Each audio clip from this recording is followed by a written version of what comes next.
Aloha. Welcome to Miley Girls White Belt Series. I'm Robin Fujimura from Small Man Jiu-Jitsu. Tonight we're here at Roots and I have John Nikaido. Evening, John. How are you doing? Good, good. How was class today? Brutal. Brutal. I saw that choke that you guys are practicing. Not a fun time. I bet it looked cool though. You know, when I drill, I don't like drilling submissions because I don't necessarily like to do it on someone, and I don't like someone doing it on me. But it's part of the process, right? It's part of the process. All right, okay. So let's talk about how you got started on your jiu-jitsu journey. When did you start off? I think I started a year or two right before COVID. That's like 2018, 2019, something like that. Okay. It was the church I was going to. The pastor, he started jiu-jitsu and he really wanted to spread that within the church. You know, use it as a form of fellowship, and it was just a once a week kind of thing. Nothing serious, not even drills. You know, he just showing us the basics of the basics. It was really fun, and we just kept doing it until, you know, I wound up here. Wow. How do you kind of remember how big they would average? Maybe 10 people. When we first started, it was only like 4 or 6, and then right before COVID, we got to like a big group, maybe 12. Oh, that's a good size. Yeah, that's a good size. So the pastor, he trains somewhere? Yeah, he trains at Alliance. Alliance, okay. You want to give him a shout out? Yeah, Pastor David Tamaoka. Yeah, he's a great pastor, even better jiu-jitsu practitioner, good teacher. Nice work, David. Nice work. Good job. All right, so you're doing these things at the church. COVID hits. Everybody's locked down. Can't do anything. At least, I don't know, was it? I can't even remember. Was it a couple years, 18 months? I mean, we were totally shut down. We couldn't interact with anybody, right? Slowly starts to open back up. What happened after that? Once things started opening up, were you still doing jiu-jitsu, or were you just kind of like not really doing anything with jiu-jitsu at that time? I was kind of hesitant to go back after COVID, but Pastor David is very convincing. So, and there's some other people in the church too that I grew up with who were encouraging me to come back, and eventually I did, and you know, it relit the fire again. Ah, very nice. Okay, so you got started up again maybe a couple years after COVID kind of loosened up. Same kind of thing, like maybe once a week or maybe 3-4 times a month? Yeah, I was not very much, not very serious, you know, so relax. Okay, so what lit the fire under you to actually try to do something beyond that, you know, that weekly thing over there at the church? You know, it was because Pastor David and some other people were making this sound like a puzzle game. You know, jiu-jitsu isn't just about muscling someone over or trying to, you know, kill them with a submission. It's about thinking about where you are, where your opponent is, and there's a solution and a movement to whatever situation you're kind of put under. And I wanted to know more about that, so I started looking around. Okay. So now it got you a little, he piqued your interest, right? So then talk to me about how that transitioned from the church to Roots. It's the first time was rough. I was introduced to Roots because our church knew Pastor Dane, who also practices here, and he teaches a class on Tuesdays, and they were encouraging me to come down on Tuesdays because it's the easier class. You know, it's a lot less conditioning. It's not a competition class. Come, and I came and I almost passed out from just the warm-ups. So it was really rough in the beginning, but it wasn't rough because, you know, I was being killed by guys in rolls, or, you know, people were just really hard on me. It was just the physicality of it. I was getting used to it. You mentioned you never really did much sports in youth or high school. Yeah. No, nothing? Not in high school. Really, after high school, I started to do stuff with my friends. Rock climbing, pickleball. I maybe darts, if you consider that a sport. It's hard to participate in any activity that will prepare you for jiu-jitsu. It's really hard, right? Just like you said, even the warm-ups itself, right? Like, and then you're doing movements that you probably never thought about in your life, right? Like shrimping, like. Yeah. Talk to me about what your mindset was when they said, okay, we're going to do this one exercise. It's called shrimping. When they first taught me shrimping, I thought it was something to, I don't know, eat. It was like, I thought shrimp was like pinkies or fingers. I thought it was like some kind of, like you try to bend someone's finger, but it was this movement to kind of get space away from a guy. And right. It was very weird to me because I thought jiu-jitsu was all about choking people. Right. And this was a thing to give space. So very weird. It's a lot of people call it the chess of martial arts because there's a lot of thinking, and I think a lot of people that participate in jiu-jitsu are not maybe musclehead is not the right word, but designed to just kind of overpower, right? A lot of people that do jiu-jitsu like it because it is a thinking sport. It's problem solving, troubleshooting on the fly, under pressure, yeah. Mm-hmm. So that's I think that's what attracts a lot of people to it, right? All right. So you start at roots. You're kind of getting the hang of the warm-ups, right? So step me through, like, because now, how long have you been training over at Roots? 6 to 8 months. 6 to 8 months, right? But then how frequently did you say you train? Kind of the same frequency as when I went to the church, once a week, maybe 3-4 times a month. If I'm lucky with my work schedule, I can come 2 days a week.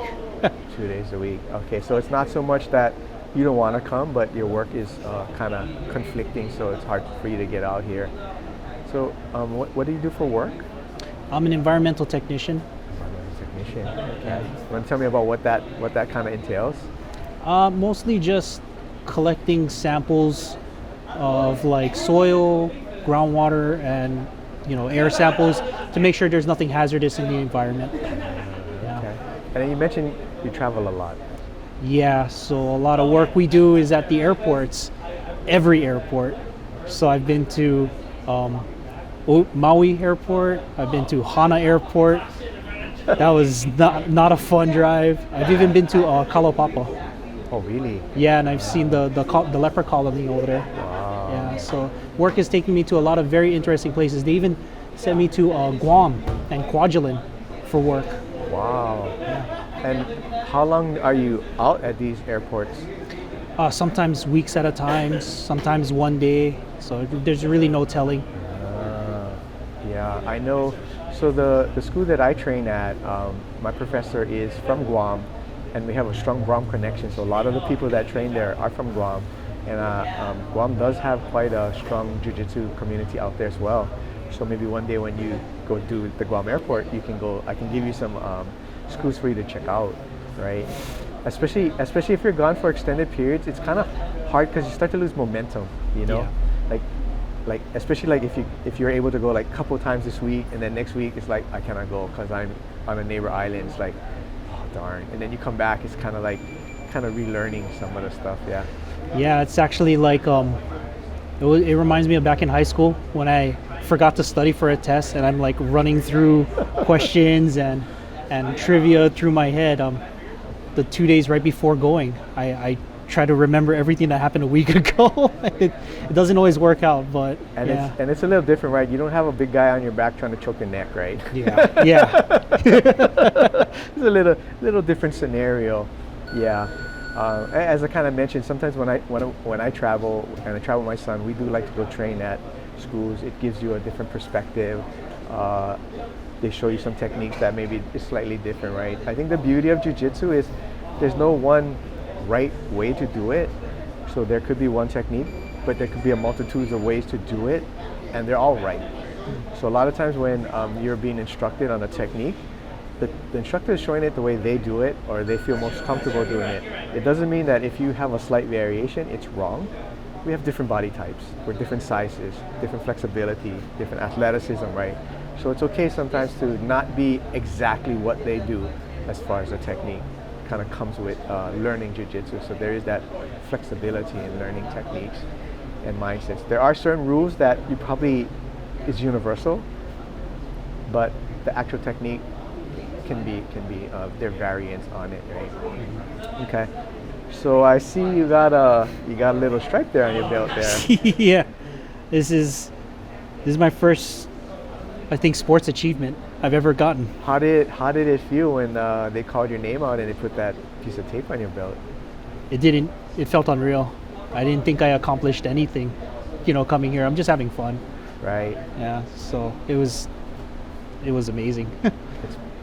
It's the first step of many, right? I think jiu-jitsu can be, if you train properly, you can do it for a lifetime. I'm 63 and I'm still going. So, how old did you say you were? 35. 35? Okay, yeah. And it's not the worst thing that you can't train all the time, because I've seen people that started training at a younger age and their body's a mess because they went so hard and now they're like 40 and they got all broken parts to their body, right? So with age comes maturity and wisdom, understanding that it's the long game, right? Because we're not going to all be professional jiu-jitsu athletes. We're all, for the most part, I would say 98% of us would be hobbyists to have fun, right? Have you noticed that, or has your circle of friends grown? People that you know, that you associate with from jiu-jitsu, has it changed any, or? It's changed some, yeah. It's really interesting, the people that I made connections with, because walking around, different age groups, different people backgrounds, and even their careers, I would never have thought I would meet and even be friends with them until coming to jiu-jitsu. That's for sure, yeah. Do you have, you've been training here for a little bit. I know it's kind of infrequent, but do you have someone that you like to train with? Do you have a favorite training partner or somebody that you're happy when you see them, like we can work together? Yeah, anytime I get to roll with Dane, it's good fun. He definitely lets me try to figure out the situation on my own, and then as soon as I start to get too close to the answer, then he'll crank it up to 11 and reset. Then, make me remind myself of the gap. That's good, yeah. Anytime you can get time with your professor or the senior students, it's going to help your progression, yeah. A lot of times I see people are hesitant to approach people of colored belts because I don't want to waste their time, but that's what they're there for. They were you at one point, right? And someone helped them to get to that level. So I always tell people, if the instructor is free, don't hesitate to approach them. They have the answers, right? Your fellow white belt may not have the answer. You're both stuck on the same question, right? The instructor has the key. Okay. Have you found yourself where you have a specific style or something that you gravitated towards as like when you guys have the free rolls, or are there things that you're trying to do or positions that you're trying to get into? Yeah, I mean, I always try to get into side control. Side control. I think, I don't know why, I just naturally can get into it. And I think it's because of my weight and height. I can really put some pressure down on people when in that position. And, that's where I've had the most success. It's kind of interesting because even when I was in my early years, that was my position too. I'd like side control, right? It's not as easier, but you're laying on them, you got both your hands free, and then you have some mobility still. So side control is a really good position to start off with, yeah. Understanding how to control the person below you.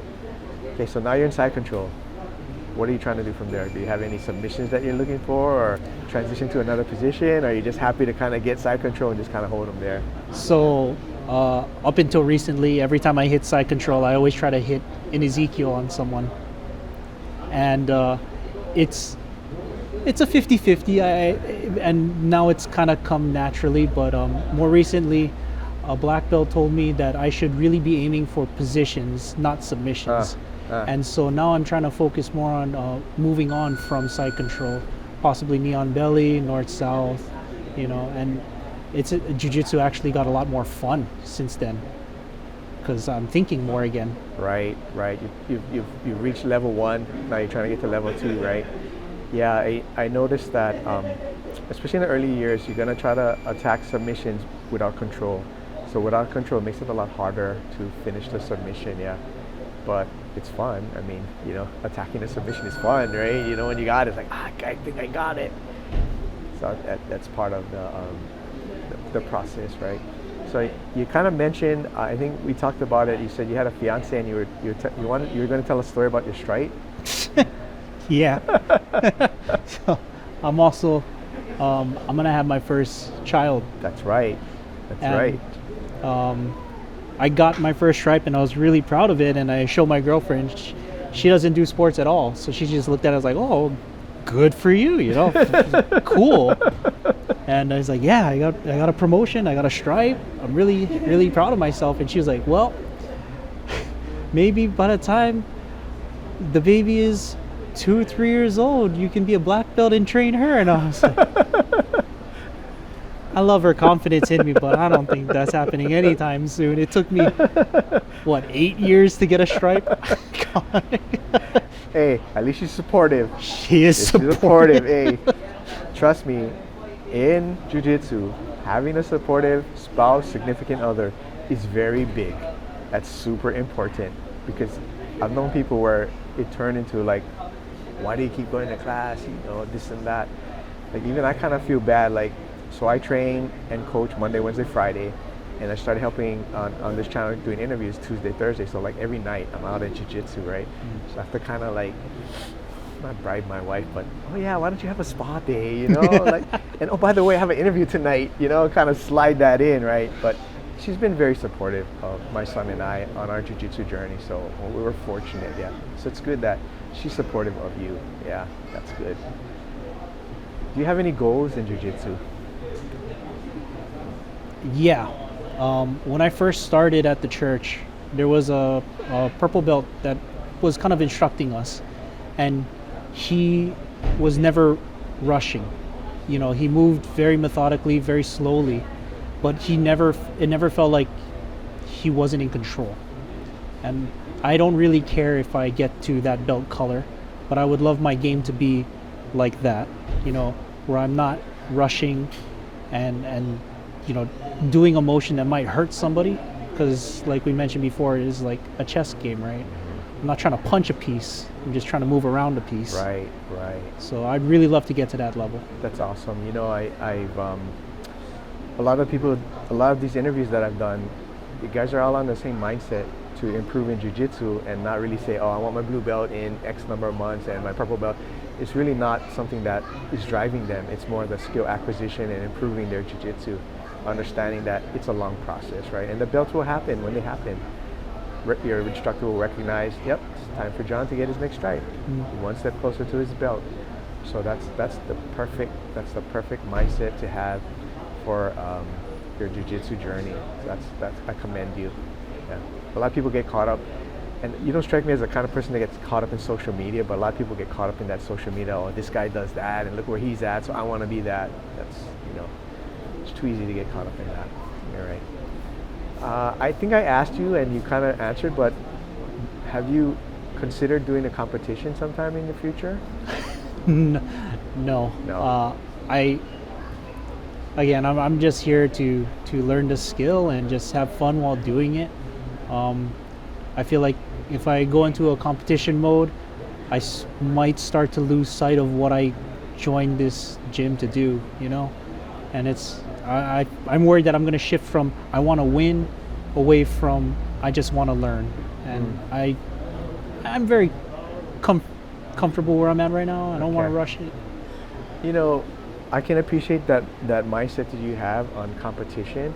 Another way to look at it, another way to kind of slice it, right? And this is what I tell other people, that when you sign up for competition, right? So then your training becomes a little more focused on what you want to try to do, right? Because now you're going to go to the tournament, you kind of want to put your best foot forward. So the training becomes a little bit more focused and directed, right? Win or lose, right? You got somebody to record your match. You're going to see what your tendencies are, what your strengths are, maybe even what your weaknesses are. So that can help even though it may not seem like it can help their jiu-jitsu improve quicker, maybe. Again, I get it. Some people are not competitive. I never force people to compete. I just try to give them the perspective that that I see, right? And one of the other gyms that I trained at, one of the reasons I competed was to motivate others, right? That were on the fence. Not the ones they said I never want to compete. Those people I didn't force. But the people who are on the fence, I would always say, look at me. I'm this old guy competing. What's your excuse? Just go out there and just try it, right? I think some people are kind of afraid to lose or embarrass themselves. Only one person can win, right? So it's going to come out that way. So that's okay. Maybe one day when you have confidence in your jiu-jitsu, you want to try it out and you do compete. Yes, you never know. It's a long journey, right? Where do you see yourself in 10 years in your jiu-jitsu journey? I don't know. I never really thought about it, but where I'd like to be is at a point where I don't get gassed out at the warm-ups.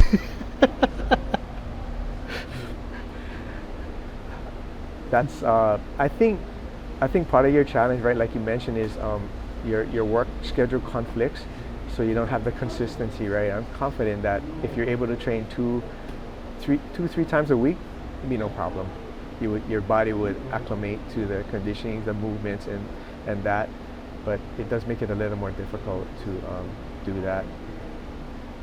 I know you mentioned previously you had done like pickleball and rock climbing. Do you do any other physical type activities now aside from jiu-jitsu? No, not really. This is my only real physical thing. Okay. Sometimes it doesn't hurt, right, to have something that supplements. Again, time can be a factor between your job, your fiance, and whatever else is going on. Definitely can help, yeah. It can't match what you do here, but it can supplement what you do, yeah. Okay. Do you find yourself ever like I don't know if you're social media, like scrolling through Instagram or YouTube or websites to look up like different techniques or try to learn different things through your phone or computer? Yeah, I do. It always pops up on my feed. You know, I'm looking at different moves and different techniques, but I'm trying not to get caught up in that because all those moves look real fancy and real cool. There was a time when I first started and I didn't know how to control my strength. I didn't even understand what it meant to like to try too hard or to just have bad etiquette. And I ended up at the church accidentally hurting a few people. And that's not what I started to, for. So I see moves on Instagram and stuff, and I look at that and I immediately think, I think I could hurt myself or someone else doing it, so I immediately scroll away, just look at the next post. I try to focus more on the ones that give me a different perspective on like something simple, like breaking guard. Okay, that's good. I mean, I think we're fortunate. We're in an age where we can use the internet in that fashion, and unfortunately it can be used in the other fashion like you mentioned for those other things, right? I think 20 years ago the only way you get information is to actually go to a school and they train you stuff, right? And then it became a lot more territorial where different schools wouldn't let you train in other schools because that, they had their secret sauce that they didn't want to share. Yeah, so I know Professor Joey always preaches Team Hawaii, so he's thrilled. He lets people come here, and I think he's okay if you guys go other open mats and train other places. So I think people nowadays take that for granted that they have that ability, but there was a time where it just wasn't a reality. Yeah, so it's opened up jiu-jitsu on this island a lot. I think it's been very helpful. Yeah, from that standpoint. You have any other things that you want to talk about that you've faced or that has challenged you through your jiu-jitsu journey? No, but I do want to shout out that jiu-jitsu has helped me outside of, the school. At jiu-jitsu, I'm constantly put in a bad situation where someone bigger than me is just, cutting all the air out of my lungs, or someone smaller than me just running around and choking me out in a way I never thought possible. And that kind of stress really helps you focus on something like, okay, how do I get out of this? How do I move on from this? And that's actually helped me, in my personal life and at work. When bad things happen to me, helps me to remember, okay, ignore all the stuff that's just noise and just focus on the next step forward. And that I'm really grateful for Jiu-Jitsu. I'm happy that you said that, because I think a lot of people, that's what Jiu-Jitsu brings to them, right? And also a somewhat of an inner peace. Like, you have a stressful day, boss is on my back, emails building up, this project is due, I'm past, and then you come here, you got a bunch of friends, train Jiu-Jitsu, you're rolling with, then you're only focused on that one thing, and your mind is just totally cleared, and you kind of have like a little small adrenaline rush when you're driving home, like, oh wow, I had so much fun today, and we did these things, and it was awesome. Yeah, for sure, Jiu-Jitsu is a great way to let go some of the pressures of life. Yeah, it sounds weird that you have somebody on your back trying to choke you, or trying to twist your arm off, or trying to choke you, but it's a stress reliever. So it's amazing. It's amazing. And I know we talked a lot about the friends that I made here, but also, like, I come here and sometimes they're not there, and there's a lot of random strangers that I've never met. But that's why I like Roots. Even the strangers here, they still treat me with respect. They're not trying to kill me for the sake of their own ego. Everything's a learning opportunity, and it's what kept me coming back here and not trying to look at another school. Yeah, I think we did have that discussion about how the feeling of like a family environment here. Yeah, you come in smiling, greeting, warm, versus sometimes you go to a larger gym where there's tons of people, and it becomes like you're just another number. Okay, boom, clock in, clock out, and then leave, right? I think the best environments are when people can socialize, have common interests, talk story, like you said, not try to kill each other, right? One of the speeches that I would always give at when I was coaching at the other gym, I said, technically, Jiu-Jitsu is an individual sport because you're on the mat by yourself. But I said, you need a team to raise you up. You can't improve on Jiu-Jitsu. It's practically impossible to get better at Jiu-Jitsu by yourself. You need training partners, you need coaches, you need teammates, right? So the sooner that you recognize that your goal is not to just choke everybody out and just beat the crap out of them, right? Just to learn and help each other learn. Like the guy said the other night, rising tide lifts all ships, right? That's what we're looking for. That's the goal, to raise the level of skill within the school, right? Yeah, for sure. Yeah, I love this space. Yeah, Joey and Dane and all the guys here, very very nice. I love this space. All right, you got anybody you want to shout out to? Maybe your coach or your fiance, or a friend, or whoever. Yeah, I just want to shout out to Grace Fellowship, the place that I started Jiu-Jitsu, and Pastor David Tamaoka, and also Pastor Dane and Joey here at Roots. Just keeping this environment so welcoming, and just a warm place to learn. I really appreciate that. That's beautiful. That's beautiful. And thank you for my fiance not mad at me every Tuesday nights, leaving her alone. I was gonna say, you need to make sure you say that. Yeah. She's gonna watch the video. What's your fiance's name? Chevelle. Chevelle. Okay.